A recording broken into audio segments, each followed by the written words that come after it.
Assalamu alaikum wa rahmatullahi wa barakatuh. My name is Abdul-Aziz and I'm making this video just to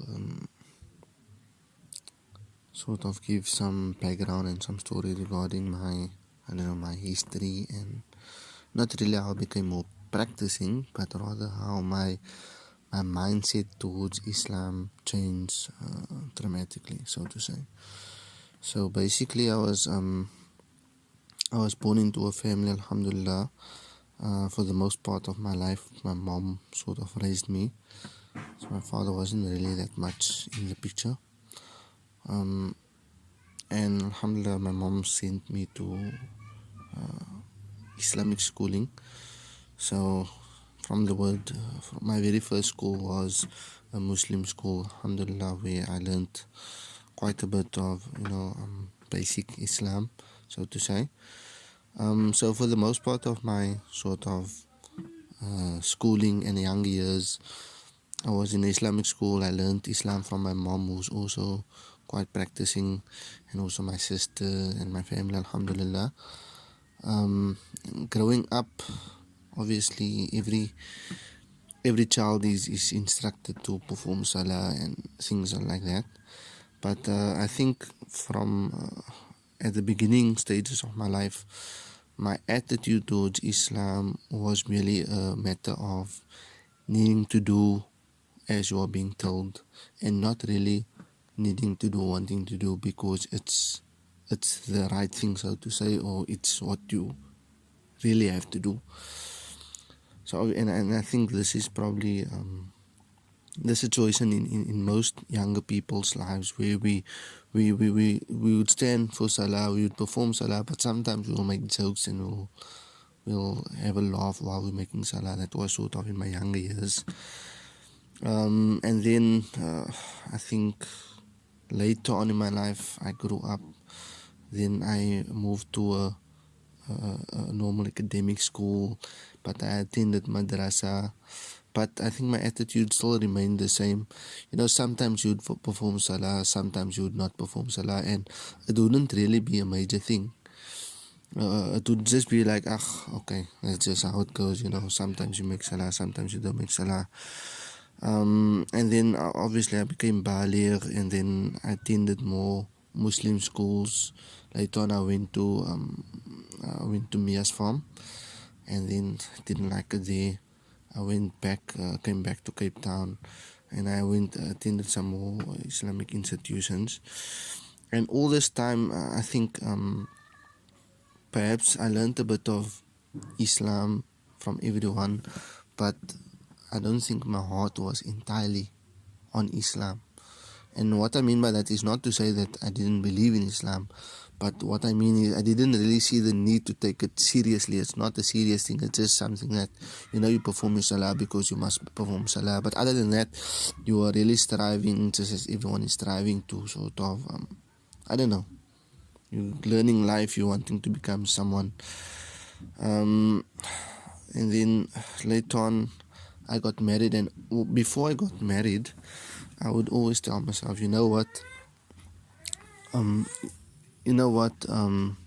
once I get married, I'll be a better Muslim, and I'll be more steadfast, and I think many of us make this mistake where we tell ourselves that, when I grow up, or when I become an adult, or when I get married, will become more steadfast, and will take salah more seriously and things like that. And I got married, and I think what happened later on, when I wasn't staying with my mom anymore, there was a time when I was very negligent on my salah, and I was just sort of going to work, coming back, I don't know, doing everything else besides salah or something like that. And it was sort of my life was sort of like it's like a yo-yo, so to say. It's oscillating, sometimes performing salah, sometimes not performing salah at all. So throughout this entire time, I don't think I was really that much serious about Islam, or about being a practicing Muslim. Obviously, I was very I always regarded as Islam as the true religion, and I always regarded Islam as, this is the truth and this is gonna take over the world, and so to say. I remember there was a time, and I actually got married, and after I got married I went to go study, and there was a time when I was always doing research on things like what is the correct path to take, and who is the right path and who is not the right path. And it was always sort of wanting to prove what is the right path. And throughout that time I still didn't find that sort of that sweet spot, that steadfastness of really having to practice deen. It was always just like, if you miss a salah, then it's nothing major. It's just a salah. You make later on, you make another salah. So what was a turning point for me? What was a turning point? Not to say of becoming a more practicing Muslim, but rather changing my mindset, so to say. Because I think many of us, we do what we need to do because it's sort of, this is how I grew up and I just need to do this. We don't do it because our mindset says that, you know what, there's nothing else but this. So later on, what happened?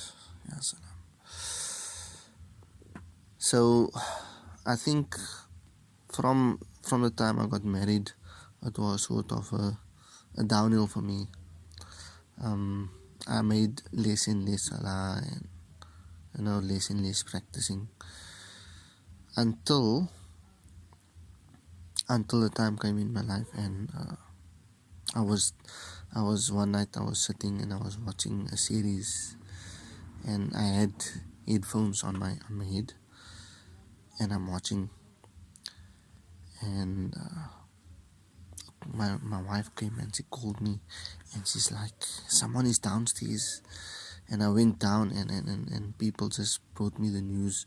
My brother had just died, and I went out and I went to see him, and I started crying, and it felt like everything just sort of died down for me, because what actually happened before that, before the incident of my brother passing away, we actually thought of doing something in the community to sort of assist the community, maybe do something to increase the chances of children getting jobs, and my brother was very much a part of that.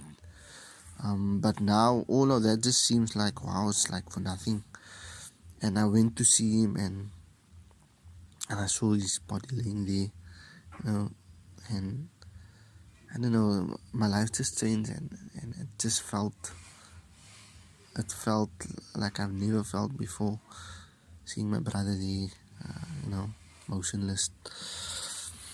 And at that point I thought about everything. What am I going to do now? How am I going to respond to that situation? And somehow later on I thought to myself, you know what, at the end of the day my brother passed away, and the reality is that I'm also going to pass away. And on the day of my brother's janaza, I was together with my other brother. We washed the body, and it just all became a reality where, you know what, this is your reality, this is going to be my reality. We're going to pass away. And me and my brother had so many plans. We were going to start our own business together. We actually went to a site and we were discussing, and we actually started something. We were looking for, I don't know, quotations and all these things. And at that moment, when his janaza took place and when he passed away, I realized, you know what, every plan that I had with him, every plan that he had for himself, it's just gone. It's just gone. Death just cut everything, every plan that I ever was gonna carry out with my brother. It just disappeared. And I think maybe a week or two after my brother's janaza, um, then another incident took place where a group of people coming from the tabligh, one of the tabligh events, there was an accident, and one of the drivers, he was actually on school with me at one of the Muslim schools as well, and he passed away. And then I sort of made a comparison in my mind, and I told myself, you know what, every plan that we have in life, death is going to cut every plan short. And regardless of what age you are, you're always going to have a plan for yourself or for your family, for example. But death is going to cut it short. And then I told myself, this person, you went to Jamaat, for example, and death came and cut his plans. But his plans was more in line with, was he's doing something Islam. And then here death comes and cut his plan. And even me and my brother with our community project, we had that plan, and then death came, and my brother was one. He used to give food in the community, and people knew him as, someone that stood for the community. And death came and death cut his plans.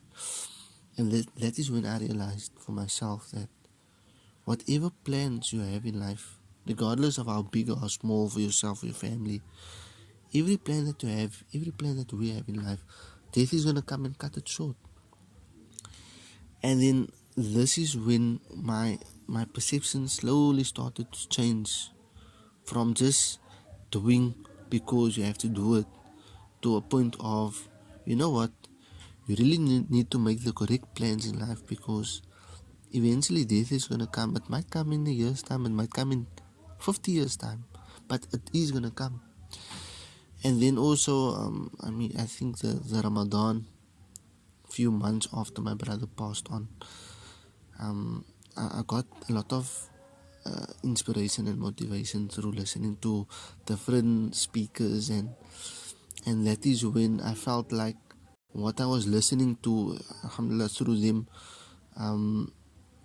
also my understanding and my perception of deen also changed, and my perception of Allah, where I told myself, you know what. And I remember I used to sit at work, and I used to always just put my earphones in and just listen lecture after lecture, and people would always send these voice notes and these lectures around, and most of the time I don't listen to them because they are so long. But at work, then I would actually go and I'd play all those voice notes and lectures, not knowing where they came from, just listening. And with all of that, I learned about the attributes and the sifat of Allah. And together with my perception that changed, realizing that, death is the ultimate reality and we're all going to experience it. And you need to find that correct, the plan that you have for yourself and your family and whoever that is, it needs to be the correct one, because eventually that is how you're going to meet Allah. Death is going to come, is going to cut that plan, and you're going to stand in front of Allah with that same plan. And then learning about the sifat of Allah, learning that Allah is the one, He knows everything about us in and out, and Allah loves us, and Allah is most merciful, and Allah wants to reward us. Learning all of that, then I realized, you know what, all of this, how can I say, all of this academic and this idea about deen, where you're just doing it because you have to do it, or you're doing it but then you're confusing yourself, should I do this or should I do that, what is the correct path. Then I realized, at the end of the day, Allah knows who is sincere and who is not sincere. Allah knows who is trying to make a mockery and who is trying to really be on the straight path. And that is when I told myself, so like I said, the story is not really about how I became more of a practical Muslim, but it's more about how I changed my perception of deen itself, how I changed my perception of Allah. Allah knows that we want to worship Allah. Allah knows that we want to give our lives to Allah. Allah knows that we only strive for Allah. But we still have our flaws and our weaknesses. And since all of this whole incident that happened to me, my brother passing away, and then my sort of perception changing over some months, and that, I realized that just make that intention to do something good, and be steadfast on that intention.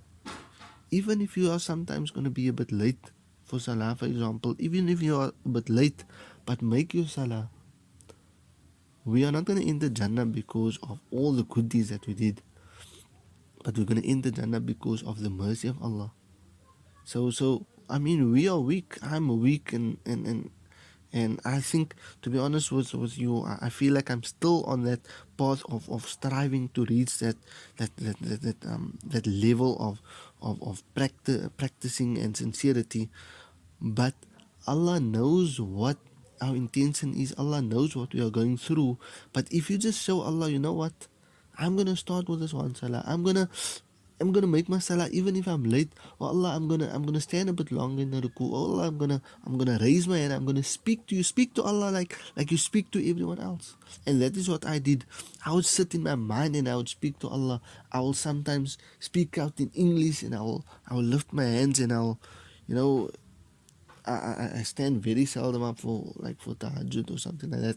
But if I did, then I would, I would just speak to Allah, and with all of that perception, where my shift went from doing it because it's what you be, not to say, but doing it because this is how you learnt that you must make salah, and to doing it because you want to become the beloved of Allah, and you want to know Allah, and you want to die. And when Allah raises you, that how can I say, that you can respond and say, oh Allah, I tried, I wasn't the best Muslim, I didn't make the most salah, but oh Allah, I tried, and I did it out of love for you and out of wanting to know you, and not simply because this is how my family taught me, and this is, no, I'm doing it because I purely believe in you, and I want to have that relationship with you. And if I should give anyone advice, not that I'm worthy of giving any advice, but if I should give anyone advice, I would say that learn the sifat of Allah, learn who Allah is, understand Allah's names. Allah is Ar-Rahman, He is most merciful. Allah is Ar-Rahim. Learn that Allah As-Sami' is the one that knows and hears everything. He's the one that sees you. He's the one that understands your situation more than anyone else. Sometimes we think that no one understands our situation, but wallahi, Allah understands our situation better than anyone else can. And then after that, make your intention and do something. Don't just say, you know what, I believe in my heart, but I can't now make salah, I'm not ready for that yet. No, even if you feel that you can't make that salah, still make that salah. Even if you feel you're only going to make one salah, make that salah, and speak to Allah like you speak to your like you speak to your mom, like you speak to your friend. Speak to Allah, because Allah knows you, Allah loves you, Allah wants you to come closer to Him.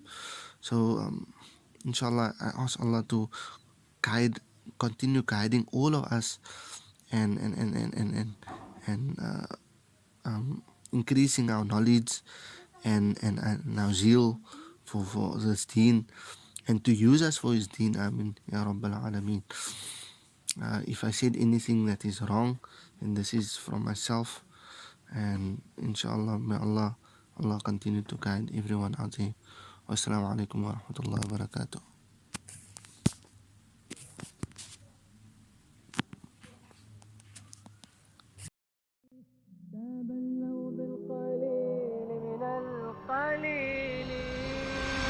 Sometimes we forget that He, Muhammad sallallahu alayhi wasallam, was sent as a mercy for mankind, with the reminder of those prophets and messengers before him, that there is none worthy of worship besides Allah, and Muhammad is his slave and messenger. For the Prophet said, for one person to be guided through you is better than all that which the sun sets upon. So let's be a means of guidance for others.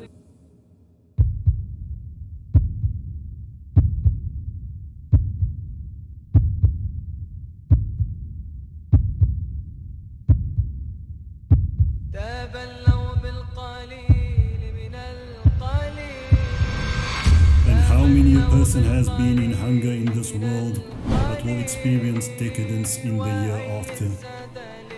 And how many a person has no home, but their palace has been built in wait for them? And what separates the boys from the men is not age nor wealth, but the willingness to stand for truth, no matter the few that stand with them. That truth will be taken forward by our Lord, the all-knowing, the all-wise. But the question is, will you be part of it?